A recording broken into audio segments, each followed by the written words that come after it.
Hello friends, आज के इस वीडियो में हम देखेंगे first Anglo Maratha war. First Anglo Maratha war basically British East India company और मराठाओं के बीच हुई थी। अब ये क्यों हुई थी, इसके बारे में हम डिटेल डिस्कशन इस वीडियो में करेंगे और इसके क्या परिणाम रहते हैं ये भी हम इस वीडियो में जानेंगे। जैसे कि हमने लास्ट वीडियो में पढ़ा था, थर्ड बैटल ऑफ पानीपत का सफ़र जो है हमने लास्ट वीडियो में तय किया था। अगर आपने वो वीडियो नहीं देखी है तो प्लीज़ जाकर वो वीडियो देखें, क्योंकि उससे आपको एक आइडिया हो जाएगा कि यहाँ तक हम कैसे पहुँचे। ओके, तो थर्ड बैटल ऑफ पानीपत जो है वो अहमद शाह अब्दाली और मराठाओं के बीच होती है। और ये जो थर्ड बैटल ऑफ पानीपत है वो 1761 में होती है, जिसमें मराठा जो है वो बुरी तरह हार जाते हैं। और इस युद्ध में मराठाओं के कई कमांडर और कई सेनापति मारे जाते हैं, जिनमें से प्रमुख जो थे वो थे शमशेर, सदाशिवराव और विश्वासराव भाऊ। इस युद्ध में ये तीनों मारे जाते हैं। और सेटबैक, ये बहुत ही बड़ा सेटबैक रहा था बालाजी बाजीराव के लिए। तो बालाजी बाजीराव की भी क्या इस सदमे से इस बैटल के 6 महीने बाद मौत हो जाती है। अब उनकी डेथ के बाद ये तय था कि नेक्स्ट पेशवा कौन बनेगा, लेकिन रघुनाथ राव चाहते थे कि उन्हें पेशवा बनाया जाना चाहिए, क्योंकि कैपेबिलिटी उनके अंदर ज़्यादा है। और बालाजी बाजीराव के जो बेटे थे वो मात्र 16 साल के थे जब उन्हें नेक्स्ट पेशवा बनाया गया। अब जो रघुनाथ राव है, उनको ये जो बात थी वो बहुत ही नागवारा लगती है, लेकिन फिर भी वो अपनी स्वामी भक्ति का परिचय देते हैं माधवराव के टाइप पे। और माधवराव जो थे वो बहुत ही कैपेबल एडमिनिस्ट्रेटर थे। उन्होंने बहुत ही अच्छे से अपना जो प्रशासन था वो संभाला। और जो भी थर्ड बैटल ऑफ पानीपत में जो भी उनका लॉस हुआ था, मान जान और धन की जो हानि हुई थी, उसको रीस्टेब्लिश करने का काम जो है वो माधवराव ने किया। लेकिन 1772 और उनके टाइम पे जो मराठा संघ है वो काफ़ी पावरफुल रहा करता था। लेकिन क्या हुआ कि 1772 में जो माधवराव है उनकी टीबी से मौत हो जाती है। अब वापस से वही पॉइंट आ जाता है कि अब नेक्स्ट पेशवा कौन बनेगा। रघुनाथ राव अभी भी निगाह गड़ाए हुए थे पेशवा की पदवी पर, लेकिन यहाँ पर वापस से नारायण राव जो है वो नेक्स्ट पेशवा बनाए जाते हैं। अब नारायण राव जब नेक्स्ट पेशवा बनते हैं, ये बात जो है रघुनाथ राव को बिल्कुल पसंद नहीं आती है। वो कहीं ना कहीं जुगाड़ करके इसे हटाना चाहता था। तो हुआ भी ऐसा ही। 1773 में जो नारायण राव है उसकी हत्या रघुनाथ राव ने करवा दी।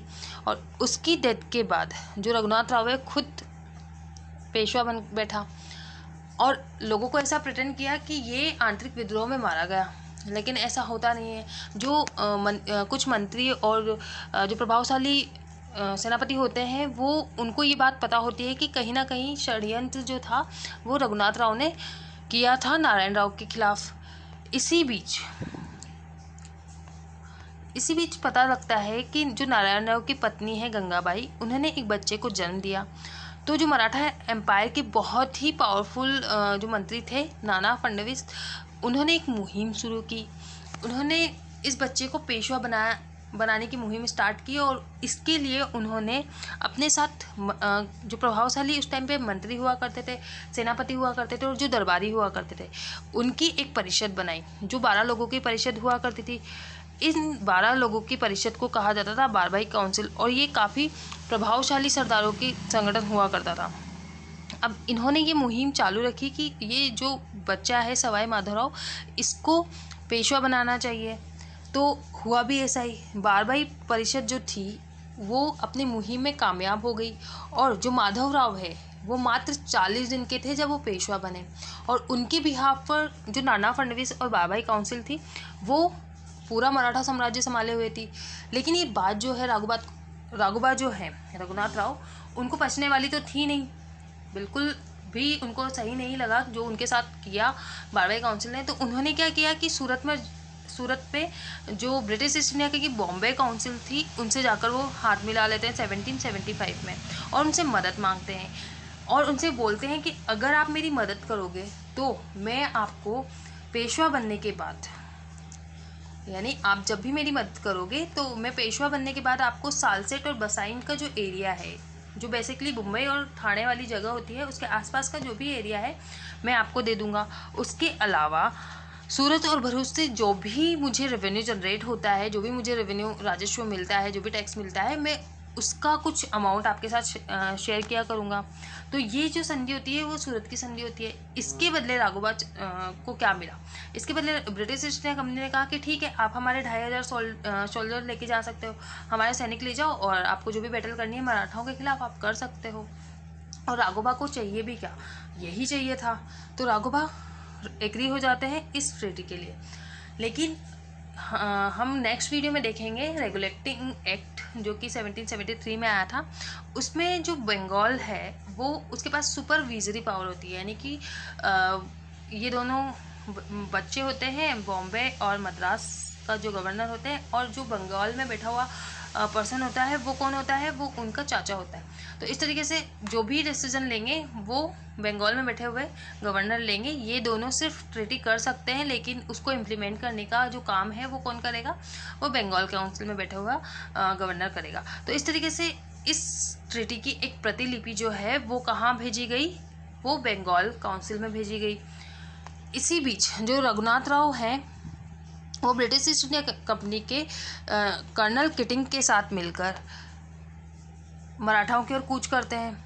और मराठाओं ने को जब पता लगता है कि ब्रिटिश ईस्ट इंडिया कंपनी जो है उनके खिलाफ विद्रोह करने वाली है, तो वो भी अपने नेतृत्व के लिए हरिफंत फड़के को आगे भेजते हैं और ये वॉर स्टार्ट होता है। जब ये वॉर स्टार्ट होता है तो जो हरिवंश फड़के हैं अपनी जो छापामारी तकनीक है उसका उपयोग करके ब्रिटिशर्स को बहुत परेशान करते हैं। ये बैटल किसी नतीजे पे पहुंचती उससे पहले ही वॉरेन हेस्टिंग बीच में आ जाते हैं और बॉम्बे काउंसिल पर जाकर उन्हें निर्देश देते हैं कि ये वॉर जो है आपको तुरंत बंद करनी है। और इधर वो मराठाओं को भी मैसेज भेजते हैं कि देखो भाई, हमारा जो ये बॉम्बे काउंसिल में बैठा हुआ इंसान है वो नादान है, तो उसको माफ़ करो और हम आपके साथ मैत्रीपूर्ण संबंध बनाए रखना चाहते हैं, तो आप अभी ये वॉर स्टॉप कर दो। तो हरिफंत फड़के ने भी ऐसा ही किया और इसके लिए वॉरेन हेस्टिंग ने कर्नल ऑप्टेन को अपॉइंट किया। तो इस तरीके से यहाँ पर होती है पुरंदर की संधि। जो पुरंदर की संधि है वो बेसिकली किस किस के बीच होती है? पुरंदर की संधि होती है ब्रिटिश ईस्ट इंडिया कंपनी और मराठाओं के बीच। अब जो ये बैटल था, जो हमने देखा था सूरत की जो ट्रीटी हुई थी, उसमें रघुनाथ राव जो है वो पेशवा बनने के लिए सब कुछ कर रहे थे। तो पुरंदर की संधि में ब्रिटिश ईस्ट इंडिया कंपनी ने सवाई माधव राव को नेक्स्ट पेशवा घोषित कर दिया और वो रिकॉग्नाइज कर लिया। ये बात जो है वो बहुत बड़ी बात हो जाती है मराठाओं के लिए, क्योंकि वो चाहते भी यही थे कि सवाई माधव राव जो है वही पेशवा बनकर रहे, क्योंकि रघुनाथ राव का तो कोई मैटर ही नहीं था। इसके अलावा उन्होंने क्या किया कि जो राघोबा ने जो भी क्षेत्र, जो भी territory British East India company को दी है वो वापस से मराठाओं को दे दी जानी चाहिए। इसके अलावा इन्होंने कहा कि जो राघोबा या उनके जैसे कोई भी विद्रोह हो, ठीक है, का समर्थन आप नहीं करोगे, आप किसी भी ऐसे इंसान का समर्थन नहीं करोगे जो हमारे खिलाफ विद्रोह करता है। तो ब्रिटिश ईस्ट इंडिया कंपनी का ठीक है, वो भी हम मान लेते हैं। इसके अलावा राघोबा ने ब्रिटिश जो मराठा है उन्होंने कहा कि अगर राघोबा अपनी जो सेना है उसको भंग कर देता है तो हम उसके बदले उसको पेंशन दे देंगे, क्योंकि ये हमारा ही आदमी है, तो हम इसको संभाल लेंगे। अब यहाँ पर हमने देखा कि जो ये पेशवा वाली लड़ाई थी जो कि रघुनाथ राव और बारबाई काउंसिल के बीच हुई थी, ये इनका इंटरनल मैटर था, लेकिन ब्रिटिश ईस्ट इंडिया कंपनी बिना बात ही इस मैटर में इन्वॉल्व हो गई थी। तो यहाँ कहीं ना कहीं जो कॉन्फ्लिक्ट था, ये बात बारबाई काउंसिल को पता चल ही गया था इस ट्रीटी के बाद कि कहीं ना कहीं जो ये ब्रिटिश ईस्ट इंडिया कंपनी है वो उन पर हावी होना चाहती है, और हुआ भी ऐसा ही। उन्होंने कहा कि देखो, जो राघोबा है उन्होंने हमें सालसेट दिया है, तो ब्रिटिश ईस्ट इंडिया कंपनी ने कहा कि देखो हमें सालसेट राघोबा ने दिया है तो हम उसे रखना चाहते हैं। तो मराठाओं ने कहा नहीं भाई, हम सालसेट आपको नहीं दे सकते हैं, सालसेट के बदले आप कोई भी 3 लाख की जो भी टेरिटरी है, जो भी क्षेत्र आपको पसंद आता है वो रख लीजिए, क्योंकि सालसेट हमारे लिए बहुत इंपॉर्टेंट पॉइंट हो जाता है। तो ये बात तो तय थी कि यहाँ से मराठाओं को संभलना था, और उन्होंने किया भी ऐसा ही। उन्होंने क्या किया कि 1776 में उन्होंने जो फ्रेंच ईस्ट इंडिया कंपनी है उसके साथ हाथ मिला लिया और उनके साथ एक फ्रेंडली ट्रीटी साइन की। इस ट्रीटी का मतलब था कि वो अपनी आर्मी को थोड़ा और इम्प्रूव करे, ठीक है। तो क्योंकि अगर उनको मराठाओं को कोशिश यही थी कि अपनी पोजीशन इम्प्रूव करे और इतना ज़्यादा इम्प्रूव करे कि अगली बार जब ब्रिटिश ईस्ट इंडिया कंपनी उनके सामने आए तो खड़ी भी ना हो पाए। तो इस बिहाफ पर ये फ्रांस की ट्रीटी होती है। अब इस ट्रीटी में होता क्या है कि मराठा जो थे उनको 2500 सोल्जर्स मिलने थे फ्रेंच ईस्ट इंडिया कंपनी से, और उसके अलावा 10,000 मराठा सैनिक जो थे वो यूरोपियन तर्ज पर ट्रेंड किए जाने थे। तो इस तरीके से ये फ्रेंडली ट्रीटी साइन होती है, और इसके बदले जो मराठा हैं वो उनको फ्रेंच ईस्ट इंडिया कंपनी को पश्चिमी तट का जो बंदरगाह था वो देने के लिए रेडी हो गए। तो ये ट्रीटी साइन हो ही रही होती है, इसी बीच जो है ये बात ब्रिटिश ईस्ट इंडिया कंपनी को पता लगती है, जो कि उनको बिल्कुल पसंद नहीं आती है। अब यहाँ पसंद नहीं आएगी तो क्या होगा, वॉर होगा। तो हुआ भी ऐसे ही, यहाँ पर वॉर होता है, और ये ब्रिटिश ईस्ट इंडिया कंपनी जो थी उन्होंने मराठाओं पर अटैक करने का पूरा प्लान कर लिया।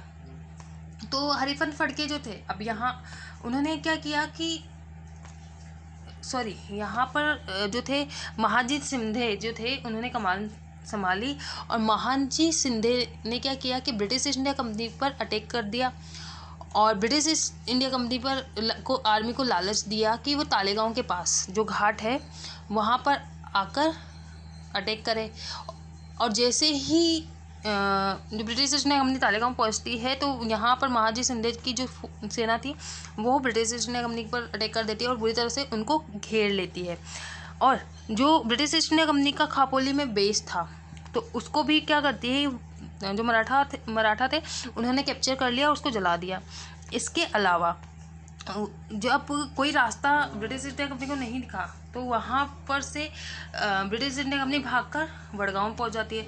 वडगांव में भी जो मराठा हैं वो उनको घेर लेते हैं।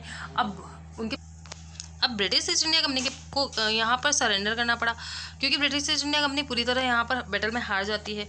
तो यहाँ पर होती है वडगांव की संधि। वडगांव की संधि में जो अंग्रेज थे उन्होंने मराठाओं के सामने आत्मसमर्पण कर दिया, और इसके अलावा उन्होंने ब्रिटिश सरकार ने जो 1775 के बाद जो भी अंग्रेजों ने उनका क्षेत्र अधिग्रहित किया था वो सब जो है ब्रिटिश ईस्ट इंडिया कंपनी को त्यागने पड़े थे, वापस से मराठाओं को देने पड़े थे। इसके अलावा यहाँ पर जो रघुनाथ राव थे उन्होंने भी आत्मसमर्पण किया, और उन्होंने माना कि जो भी षड्यंत्र ब्रिटिश ईस्ट इंडिया कंपनी उनके खिलाफ कर रही थी वो उसके लिए जिम्मेदार था। तो यहाँ पर रघुनाथ राव का भी दोष जो था वो क्लियर हो चुका था। इसके अलावा यहाँ पर जो वॉरेन हेस्टिंग है, ये बात जब वॉरेन हेस्टिंग को पता लगती है तो वो बना कर देता है हम कोई ट्रीटी विटी नहीं मान रहे हैं जो वडगांव के आपने की है। तो उन्होंने उनके नेतृत्व में 3 कमांडर्स भेजे, जिनमें थे कर्नल गोडार्ड, कैप्टन पॉम और जनरल कैम, मिलिट्री मैन थे। इन्होंने क्या किया कि जैसे जैसे वो एंटर करते जा रहे थे वैसे वैसे वो अपनी टेरिटरी कैप्चर करते जा रहे थे। तो कर्नल गोडार्ड ने 1779 में अहमदाबाद को कैप्चर कर लिया था। इसके अलावा जो 1718 में ग्वालियर पर कब्जा जो है वो फॉर्म ने कर लिया था। बेसाइन पर 1718 में कब्जा गोडार्ड ने वापस से कर लिया, और इसके बाद तो कोई इंसिडेंट ही नहीं बचा था कि क्योंकि सिपरी में सिंधिया को हरा दिया था जनरल केमॉक ने। तो इस इंसिडेंट के बाद महाजी सिंधिया जो थे वो अरेस्ट हो चुके थे क्योंकि वो बैटल हार चुके थे। तो महाजी सिंधिया के साथ ब्रिटिश इंडिया कंपनी चाहती थी कि अगर मुझे उनको किसी भी तरह से नाना फडणवीस से अपनी शर्तें मनवानी है तो उन्हें महाजी सिंधिया के साथ अलग से ट्रीटी साइन करनी होगी। तो इन्होंने कहा चलो ठीक है, हम आपको क्या करते हैं कि आप हमें पेशवा और कंपनी के बीच में मध्यस्थता का काम करोगे, मीडिएटर बनकर रहोगे। इसके बदले हम आपको जो भी हमने आपकी टेरिटरी अक्वायर की है, जो भी हमने कब्जा किया है आपके क्षेत्र में, वो सब हम आपको वापस दे देंगे। अब महाजी सिंधे नहीं मानते तो क्या करते, तो उन्हें ये ट्रीटी साइन करनी पड़ी।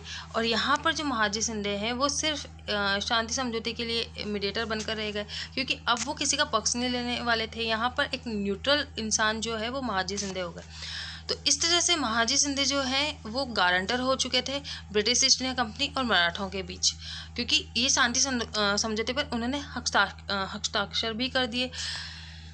अब यहाँ पर ट्रीटी होती, यहाँ पर जो संधि होती है वो होती है सालबाई की संधि। सालबाई की संधि में ब्रिटिश ईस्ट इंडिया कंपनी और Mahadji Shinde, British East India company और जो बारबाई काउंसिल है उसके बीच समझौता करवाने का जो मुहिम थे वो किसके अंडर में आती है, वो महाजी शिंदे होते हैं। यहाँ पर गारंटर महाजी शिंदे बनते हैं।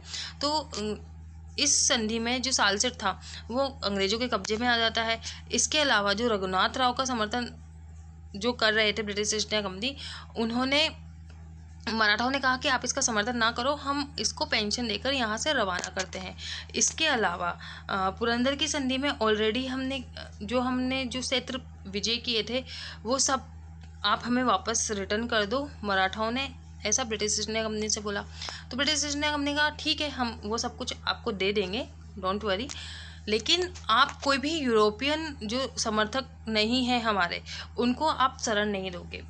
तो सालबाई की जो संधि थी इनमें ये सारे इंपॉर्टेंट फैक्ट्स थे जो मैंने आपको बताए। आई होप आपको ये वीडियो अच्छा लगा होगा। अगर लगा है तो please like, share and follow करना बिल्कुल भी ना भूलें। Thank you so much.